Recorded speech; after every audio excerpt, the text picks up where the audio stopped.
ये भी बता रहा है, लेकिन अगर लगभग पिछली बार के वोट पर ही है, ऑलमोस्ट वही है 37% पर महागठबंधन। मतलब उनका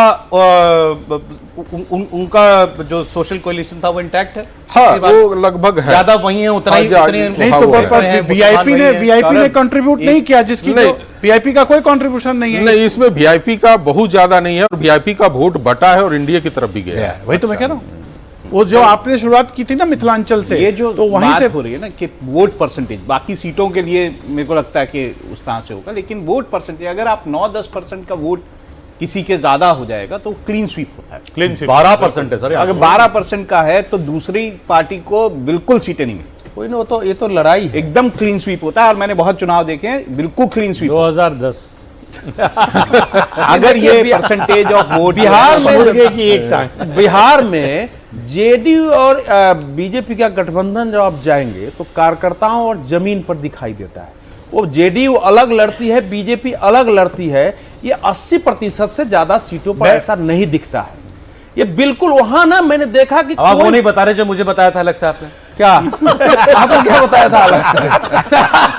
नहीं, इसके आगे सीटों पर टिकट खराब हुआ बीजेपी का, वो तो पहले भी बोला।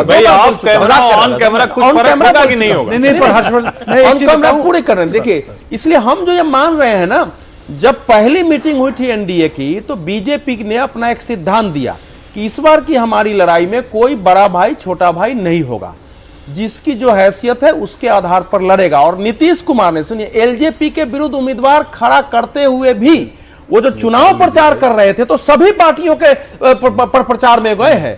ये नहीं है कि वो केवल उनके एलजेपी के नहीं गए हैं। तो वो जो कॉम्बिनेशन है ना, वो कॉम्बिनेशन महागठबंधन में है ही नहीं, इसलिए वो इतना एकाकार है ना। 80% आपने हमको सीट नहीं दी, मांझी जी को सीट नहीं दी आपने। नहीं, हमका होगा, अदर्स में गया होगा, हमका होगा। नहीं, 4 से 5 सीट लड़ रहे हैं, वो आज ही सारा सीट लड़ रहे हैं। 3 से 4 या 4 से 5 दिया। हमका दिया। सौरभ जी, जेपीआर को आपने 7 से 9, इनका भी बता दें, ये 4 से 5 दिया। 4 से 5 है, तो मतलब हमका तो बहुत बढ़िया 6 में 4 से 5 है। बहुत बढ़िया।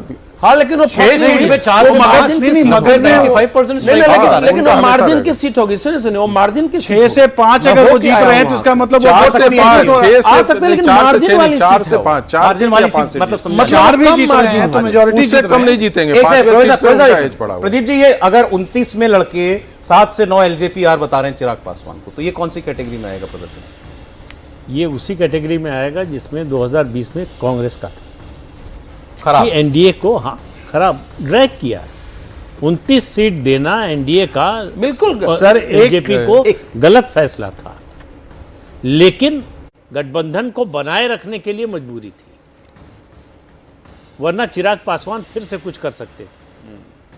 ऐसा? वो हाँ, बिल्कुल कर सकते भाई, जब उनके पास खोने के लिए कुछ नहीं बचेगा। सर, दिल्ली में मंत्री हैं, खेल बिगाड़ मंत्री नहीं, हैं। वो ठीक है आपकी बात, लेकिन सवाल ये है कि वो दोनों को अलग अलग करके चलते हैं ना, कि हमारा गठबंधन दिल्ली में है, यहाँ नहीं है, तो यहाँ गठबंधन में इनको शामिल कर दिया। एक अखबार के एक ओपिनियन पीस में जो मैंने पढ़ा और उसको आप लोग भी सोचिए, ये कहा गया कि एलजेपी के पास लोकसभा में विक्ट्री थी, but did LJP also have the mandate? इस चुनाव में मैंडेट टेस्ट होना है। लोकसभा के चुनाव में एलजेपी को समर्थन मिल रहा था, कहीं से भी टिकट किसी को दे दिया जाए। आप समझिए, जो उनके खगड़िया के मेंबर ऑफ पार्लियामेंट है, कहाँ के, वो कहाँ से चुनाव लड़ रहे हैं, किस क्षेत्र से जीत रहे हैं, वहाँ कास्ट कॉम्बिनेशन क्या है, वो एक राष्ट्रीय, वो मोदी का वोट था। मोदी का वोट। अब ये अपने पार्टियों के अपने वोट हैं। अब जैसे मनोज जी कह रहे हैं कि हम भी अगर 4 जीत रहा है, 6 में 4 जीत रहा है, इसका मतलब है वो मगध वाले क्षेत्र में जहां उनकी भूमिका है, वहां पर जो शेड्यूल कास्ट वोट है वो एनडीए की तरफ जा रहा है। अब एलजेपी अगर जो ये कह रहे हैं, अगर मैं बार बार कह रहा हूं जो ये नंबर, क्योंकि बड़ा मुश्किल प्रश्न है कि एक तरफ तो बहाव जो है वो एनडीए की तरफ जा रहा है और दूसरी तरफ हम कह रहे हैं कि ये एलजेपी के पास जो नंबर्स हैं वो कम हो रहे हैं, तो इसका मतलब वो ठीक, अब दूसरी तरफ जा रहा है। चिराग का स्टॉक डाउन है इस बार। नहीं, देखिए, उसको आप समझिए, क्योंकि उनका स्टॉक बहुत अप है, इसलिए डाउन है। आप कह रहे हैं मोदी का वोट, अरे वो मोदी का आदमी है भाई, ब्लू आइड बॉय है, बॉस के आदमी को कम काम करने पे भी थोड़ा सा ज्यादा तो मौका मिलता ही है। इसमें आप लोग जिस समय पे चिराग पासवान खड़े रहे और जितना बड़ा जोखिम लिया था 2020 में, आप जरा उसकी कल्पना कीजिए ना। भारतीय जनता पार्टी के लिए ही तो, अब भले उसको कोई न माने, बीजेपी के नेता कहेंगे, लेकिन जिस तरह का जोखिम चिराग ने लिया, पार्टी खत्म हो गई, घर छूट गया, पार्टी टूट गई, सांसद नहीं रह गए, तो उसका कुछ तो लाभ मिलेगा। और हम लोग पहले से बात कर रहे थे कि उनकी जो मैक्सिमम स्ट्रेंथ थी वो थी 18 से 22 सीटें, उनको मिल गई 29 सीटें। तो वो पहले ही 8-9 सीटें उनकी ऐसी हैं जो उनको नहीं मिलनी चाहिए, लेकिन चूंकि वो मैं फिर कह रहा हूं बॉस का आदमी है, और तो उसमें बॉस के आदमी भी को दिया। वो नहीं, बिल्कुल ज्यादातर सहमत, सीटें बिल्कुल ऐसी हैं सहमत। जिसमें एनडीए कभी नहीं जीता है। नहीं, बीजेपी और जेडीयू दोनों में एलजेपी को इतने टिकट देने से असहजता थी।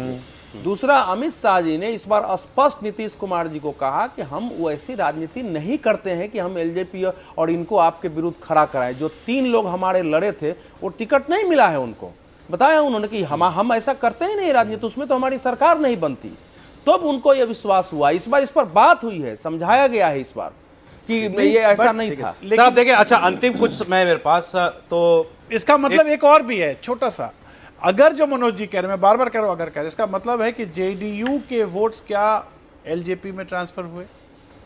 अगर हुए होते वो बात भी होगी, तो ये फैक्टर ठीक नहीं है, होता। वो भी बात नहीं, है। अगर 9 सीट मिल रही है तो जाहिर है कि ट्रांसफर हुआ। ठीक है, अभी यहाँ और जो हारे हैं वो सर, कितने एक मार्जिन तरफ- से हारे हैं। एक तरफ नहीं, जीतन मांझी के अगर जीत आप रहे हैं। कांग्रेस के किसी जीतन नेता से मांझी- जाके बात करें अभी इस एग्जिट पोल के नतीजे पे, तो वो आपको हरियाणा का इलेक्शन याद दिलाएगा। ठीक, कि हरियाणा में सारा एग्जिट पोल, ओपिनियन पोल हमारे पक्ष में था, देखो उल्टा हो गया। तो अगर इसको वोट चोरी माने तो भी वो कहे, उसको जस्टिफाई करेगा कि ये तो चोरी से भी हो सकता है, दूसरा उलटफेर भी हो सकता है जैसा हुआ 14 को। ठीक है, मतलब इस हाँ, बार हमारा- एग्जिट पोल भी राहुल जी को खुश होने का अवसर नहीं दे रहे। नहीं दे रहा इस बार। ये तो बड़ा प्रदीप गुप्ता जी अभी नहीं है, वो होते तो मैं उनके सामने कहता कि उनकी बात। प्रदीप गुप्ता जी हरियाणा में बता रहे थे कि कांग्रेस आ गया, कांग्रेस की सरकार बनी। वही क्यों, बहुत सभी लोग ज्यादातर यही कह रहे थे।